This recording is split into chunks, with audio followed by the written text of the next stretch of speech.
Hello everyone. Welcome to our channel I Can Learn. If you haven't seen our other videos, do check them as well. If you like them, then please give a thumbs up, share our videos and subscribe to our channel. Hello everyone. Today we shall be discussing Chapter 3, Class 9 Science, Atoms and Molecules. Previously, we have also discussed Chapter 1 and 2. If you haven't seen those videos, do check them as well. Let us start off by discussing some introductory key points. Ancient Indian and Greek philosophers always wondered about the unseen form of matter. In our previous times, it was always thought about as to whether matter can be broken into its constituent particles.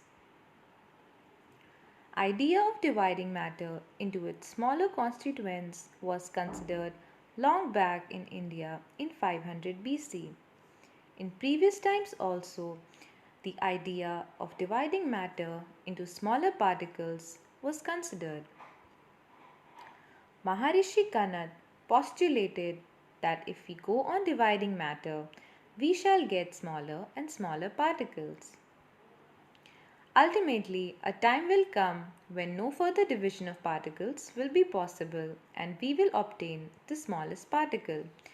Eventually, after a number of divisions, we shall obtain the smallest particle. He named these particles Parmanu. Another Indian philosopher, Pakudha Katyamama, elaborated this doctrine and said that these particles normally existed in combined form, which gave us various forms of matter.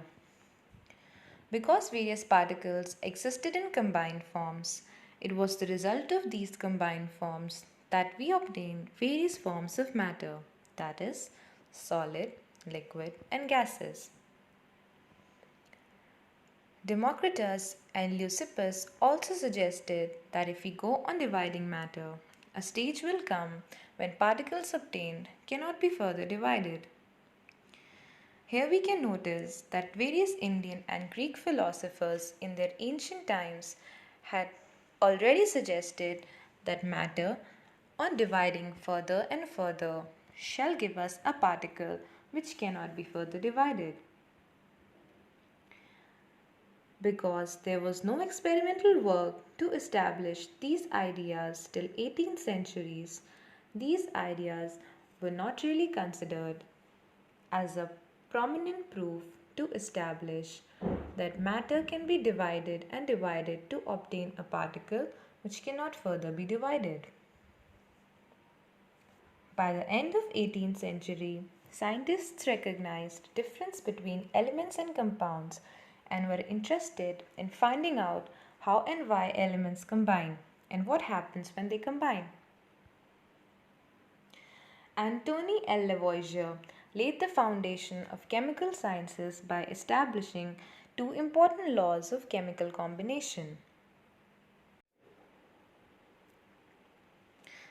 Let us now discuss laws of chemical combination.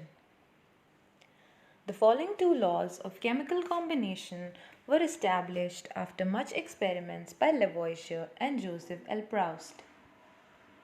Law of conservation of mass.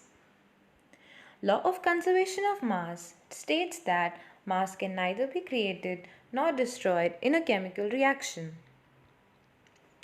Next we have law of constant proportions.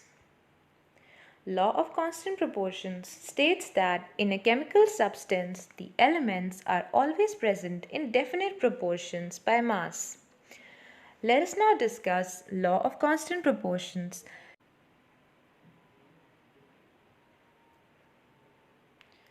Law of constant proportions.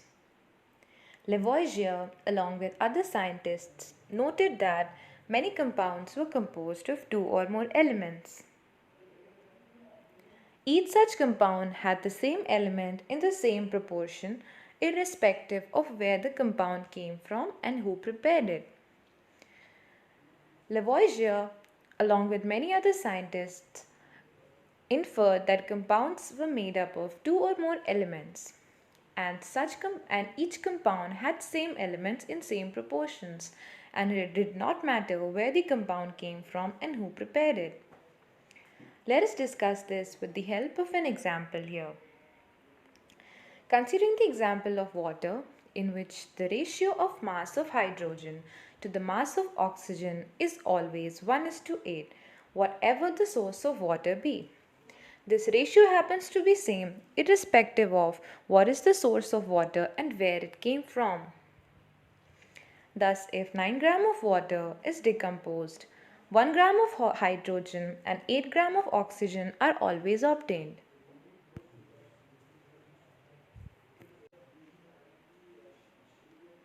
Similarly, in ammonia, nitrogen and hydrogen are always present in the ratio 14:3 by mass, whatever the method or the source from which it is obtained. As in case of water, similar happens in ammonia, where nitrogen and hydrogen are always present in the same ratio by mass of 14:3. This led to the law of constant proportions, which is also known as the law of definite proportions. We just discussed this law in our previous slides.